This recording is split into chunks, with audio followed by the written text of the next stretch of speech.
Well, let's give all props to the sun and to the melanin that's straight popping right now. I mean, gee, it's gonna be a little something different. I'm gonna be up here and I'm gonna be a little vulnerable. Okay, because today, June 18th, is a day that I learned quite a lesson, okay? Hey, YouTube world, happy new day. Welcome to everything, Melly Mel. Okay, so today, y'all, it's gonna be a little something different. I'm gonna be up here and I'm gonna be a little vulnerable. Okay, because today, June 18th, is a day that I learned quite a lesson, okay? So last year, on June 18th, today making the 1 year anniversary of this situation, I had got arrested and I had to spend 7 days in the Virginia jail system. And God show, see, I knew this video was gonna be hard for me to make, because I have to be so raw, and because it's such a vulnerable topic. Child, okay, first of all, let's give all props to the sun and to the melanin that's straight popping right now. I mean, gee, woo! Okay, all right, see, I'm playing because I'm nervous to even talk about this. But yes, last year on June 18th, I was in a domestic violence situation and it resulted in me getting arrested. So just like a little backstory, the father of my 3 youngest children,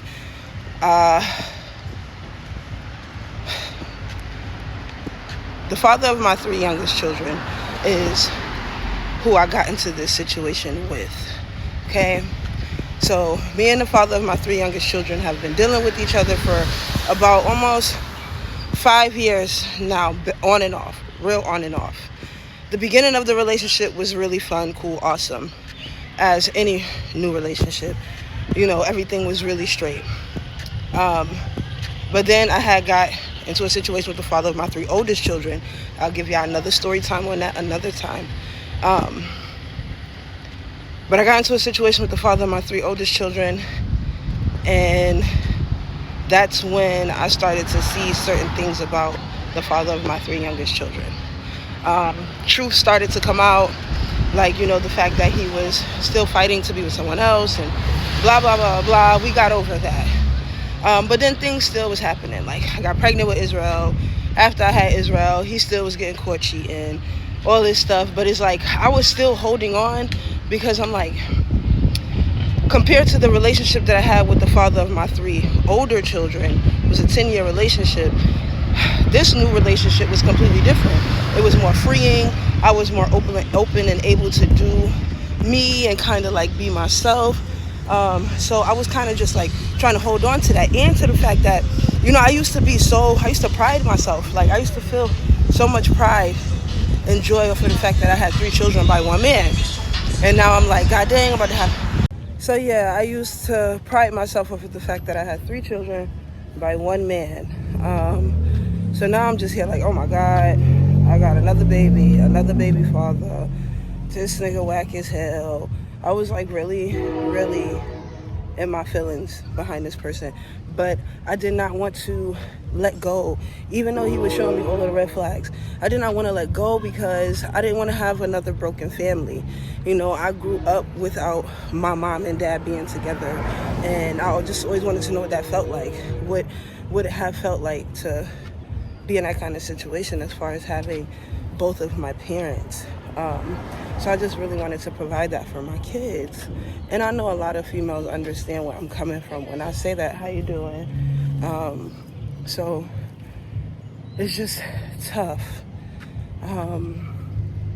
It's tough letting go when you know, when you don't know how to let go because you're holding on to the thought of something so bad. So yeah,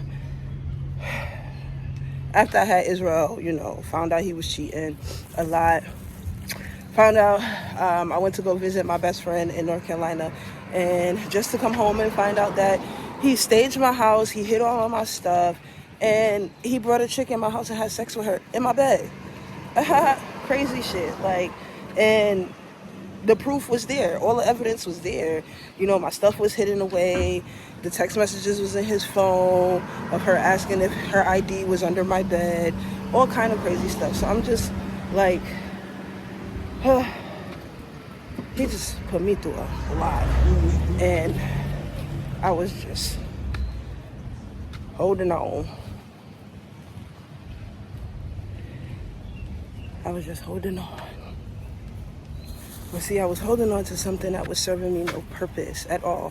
Yo, the sun is beating down on me, but I am grateful for it. Anyway, I was holding on to something that was not going to serve me, something that was causing me more pain than I realized. And at the same time, it's like, yo, I was putting myself through that. I was putting myself through that by holding on and by choosing to stick around with the okie doke. Like, okay, so now time goes on. We're in a patchy space. I kicked him out of the house for cheating. He ends up going to live with one of the chicks that he's cheating on me with. I'm pregnant now with Avea, our third baby. I'm living with my mom.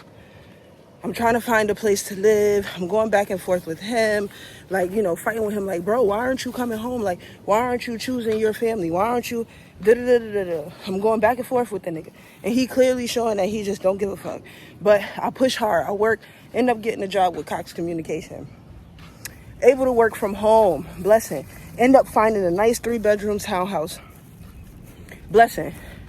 But then once it was time to have Avea, I did not get approved for my maternity leave because I was supposed to be actively working for 6 months to be able to qualify for it. So I started working a job September 18th. I had Avea on March 18th, marking exactly 6 months to the time that I had this job. But a week before she was born, I was already opened up like 4 centimeters. The doctors put me on bed rest. And I'm telling them, like, I can't go to work. All I do is sit down while I work. And they're like, no, we need you to lay down, put your feet up. You need to be on bed rest. The baby needs to just hang in there a little longer. Okay, boom. So it was time to have her, had the baby. I call in to let them know that the baby was born, try to get everything approved, and they let me know, like, nah, look, you're not going to be approved. So now I'm freaking out. I'm like, yo, I just bust my ass all of these months while I'm pregnant, trying to make sure I got a place for me and these kids to live, get a place for me and the kids to live, just to find out that I have to sit down out of work for 6 weeks so I can care for my newborn baby with no pay. Now I'm like, how the hell am I about to do this by myself and be able to make sure I keep this place? Like, I just got this place. So, me still wanting to have that whole family situation, I call my baby father, the one of my youngest children. I'm crying to him about the situation. He comes in, swoops in, save the day low-key. He has the money to make sure that the bills stay paid, right? So the time he moves back in, time go by, things seem to be going fine. But then one morning I wake up, me and him had the exact same cell phone. Neither one had a case on it, so you can't really differentiate whose phone was whose.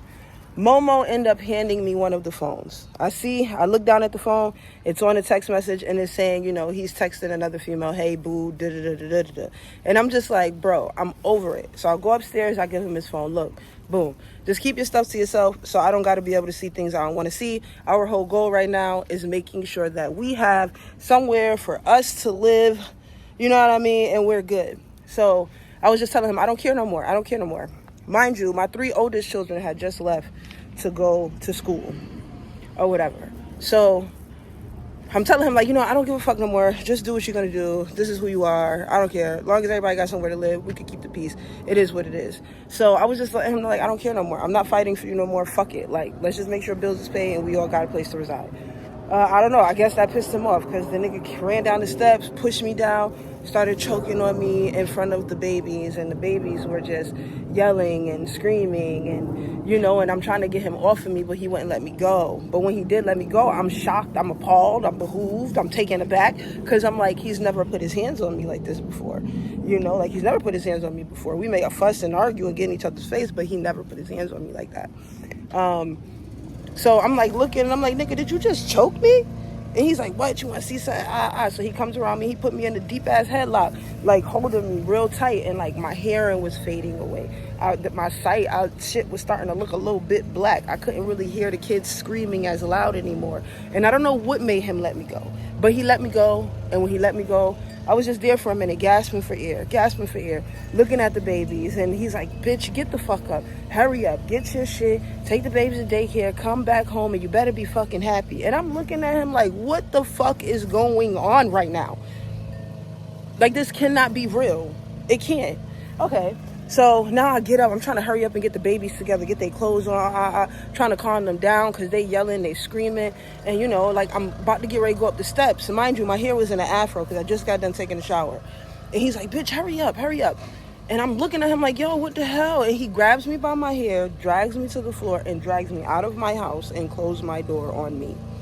And that's the one thing that sticks with me the most out of that situation. The fact that he dragged me out of my house like that and closed my door on me, a place that I went and I worked so hard for. Do you know how stupid I felt? All I could think was, why the fuck did I let him back in? Why couldn't I have faith and know that God was going to be able to fix the situation? Have faith and know that God was going to be able to fix the whole situation and know that things were going to be all right. I did not have faith in me. I did not have faith in God for real. I chose to have faith in the man that has already proven to me that he really don't give two fucks about me. His whole goal is his survival. And so that whole situation happens. He ends up letting me back in the house. I end up getting the babies all together and ready. Nigga, I picked up Israel, Momo, and the car seat at once and carried them all out of the house, went to the car, put them in the car, and I sat in the car for like 5 minutes just like, what the hell? I'm shocked. I didn't call the police. I didn't do nothing. I was just shocked. Dropped the babies off to daycare, slowly drive back home. My throat is like hurting. Like when I talk, it felt sore.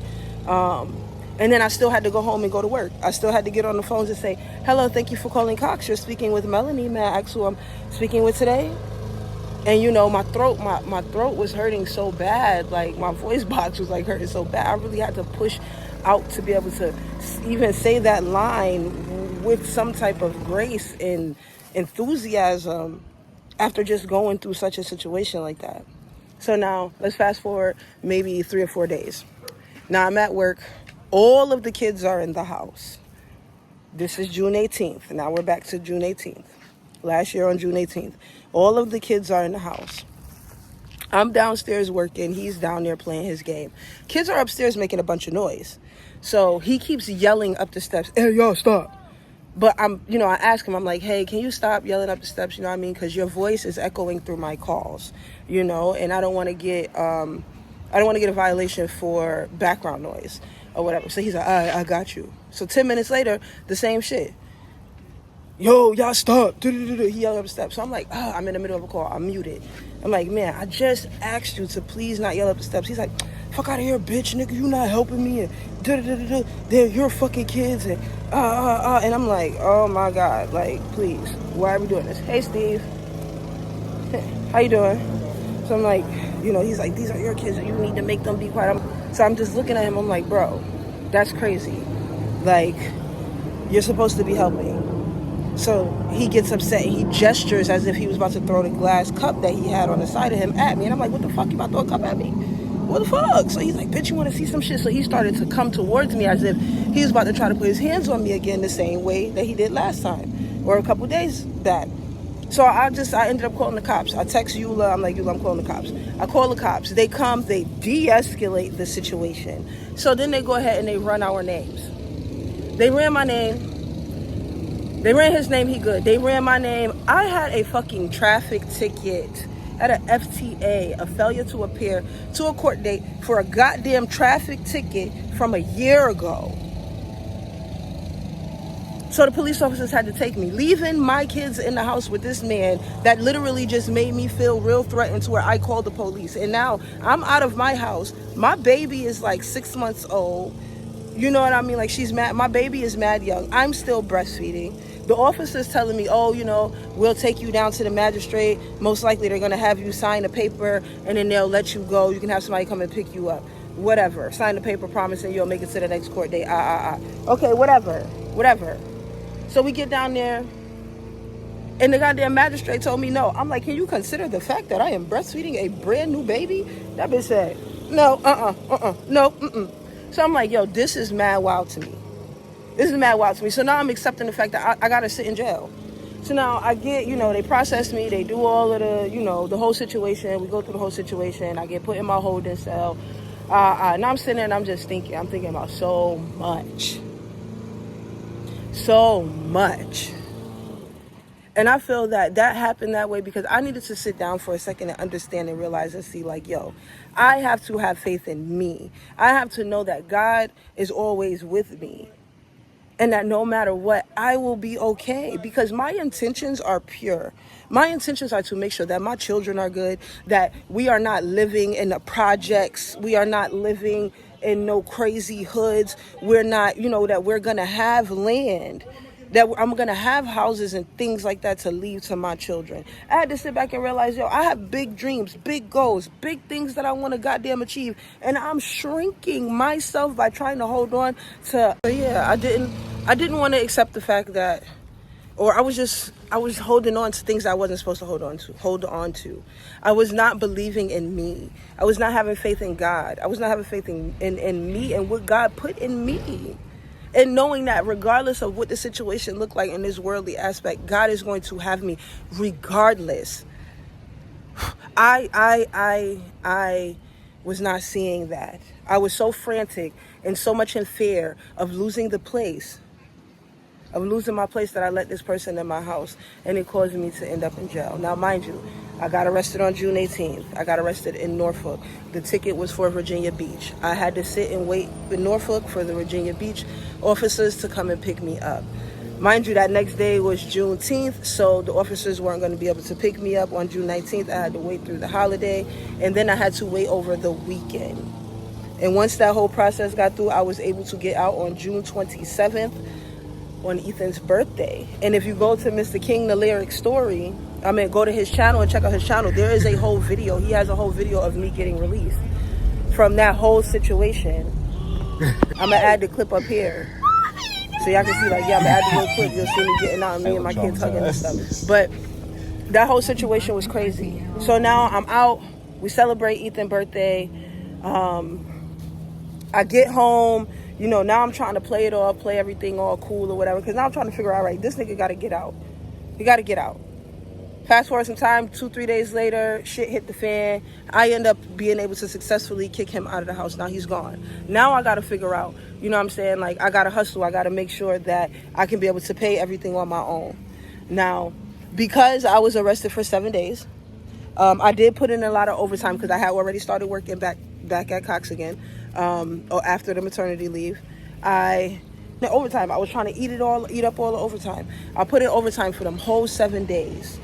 Eula was not able to get into my system. I was trying to guide her while we was on a phone call to get into my system to cancel out the overtime so that way it don't show up as many no-call, no-shows. But anyway, I ended up getting 7 no-call, no-shows. So because I had the no-call, no-shows, that resulted, the 7 days of no-call, no-shows, that resulted in me losing my job. Me losing my job resulted in me having to go to court to try to fight to keep my place. Me not being able to find another job quick enough, or matter of fact, I was able to get hired by Geico, but I wasn't able to start for like a month and a half after I got hired. So after I got hired, my start date wasn't until a month and a half later. So that wasn't really helping the situation.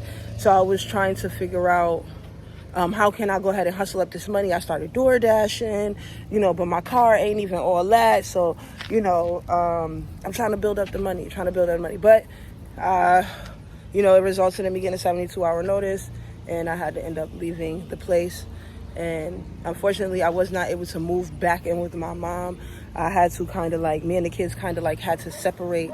So Eula ended up going to live with her best friend, which worked out for her anyway, because she really wanted to go to Booker T High School. And where we were living at in Norfolk, she was not zoned for Booker T High School. So within the midst of the mess, there were still blessings, because Eula is able to go to her high school, and you can see, as y'all can see, she is thriving in the band. She absolutely loves it. You know, Ethan and Aya, I had let them go stay with their dad for a little bit, but you know, people are who they are, and he started to be himself, so I had to snatch them back up. So me, Ethan, Aya, Israel, Momo are staying with Israel, Momo, and me, Ethan, Aya, Israel, Momo, and Avea are staying with the grandmother of Israel, Momo, and Avea. So we're staying with the 3 youngest children's grandparents right now as I figure things out to be able to put us in a spot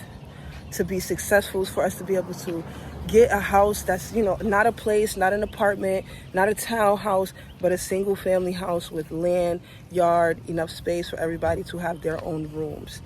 Because even in the apartment that we got evicted from, I was living in the living room, sleeping on the mattress in the living room on the floor, you know, and I gave all of the kids the rooms. Eula had the master bedroom with her bathroom and her master closet. Ethan and Israel was sharing the room. Aya and Momo was sharing the room. But I know with everything in me, yes, this situation was chaotic. It was a lot. I had to learn a major lesson to always believe in me. To always know that regardless of what, God got me, and I am surrounded by his abundance. And yes, I make my mistakes, and no, I am not perfect. But us as women out here, we do not have to be submissive to someone that clearly shows they don't give a fuck about us. We do not have to try to hold on to the thought of the potential of something that we feel like should work out, but it's really just showing us that it's not working out. So we have to have more faith in us.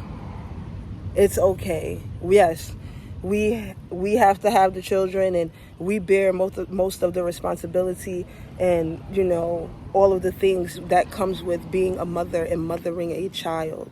And it hurts even more when you have to mother your children and the father of your children is just a butt, and they really just don't give a fuck. We have to be strong for us. And that's why I really started documenting the journey. Like I told y'all before in the other videos, I've always wanted to do YouTube. I've always wanted to share my life, but I never knew where to start, how to start, when to start. But after all of that, I said, you know what? Let me just start. So this is me starting. And this is me sharing a piece of myself and being vulnerable with y'all, which it was really, really hard for me to do. But I appreciate those that tap into the channel. Okay, I appreciate everybody that taps into the channel, that watch the videos. Please continue to like. If you haven't subscribed, subscribe. Tap in, yo, because it's a long journey to come, but a beautiful one. God has already placed a vision in my mind of what's to come, and I am going to go for it, full force. Me, having all faith in me and God, and knowing that God put all of my talents, everything that's in me, he put in me for me to be able to come in on this realm, on this planet, and show up and show out. And that's what I'm gonna do. Because I'm tired of the hurt, I'm tired of the pain. I can go and give y'all so many story times of so many things that I've been through, all of the hurt, the pain, the struggles, the drama, all of that. But I want to show joy. I want to show the fact that I am changing something. Because my mother was not able to be in my life. Because her mother was not able to give her what she needed to be able to stand strong and be in my life. But for me to be able to be here and mother my children in the manner in which I do, and I never really had a real example, it's only God. And I am grateful. So it's time to really start changing, you know, the generational curses. And I am already doing that by standing strong and being here with my children. My 15-year-old doing things that I didn't even do. I wasn't in no band. I wasn't in no nothing that was positive. When I was 15 years old, what the hell was I doing at 15 years old? What, running away? What was I? I was running away. I was being a mess. I was just lost. I didn't have no real guidance. But I get to be here and guide my baby and watch her thrive. Like, she just got accepted to be able to take her summer courses so she can graduate high school early. She got goals. She can see what she want her future to look like. I used to sit down in my room and try to figure out what the hell was I gonna be at 20. I couldn't see. I couldn't envision me doing anything, me achieving anything, because I didn't have somebody there pouring all of that into me. Not for real. So I'm grateful. And this is why I have my saying, yo, power moves in gratitude. Move within your own unique power, backed by an abundance of gratitude, yo. Thank y'all for tapping in. Continue to tap in, because the journey about to get real wild, real crazy, real blessed. And I appreciate every last single person. I thank God for what he has done, what he is doing, and what he will continue to do in our lives. In the Most High name I pray. In Jesus' name I pray. In Jesus' name, amen, amen, amen. Y'all stay great.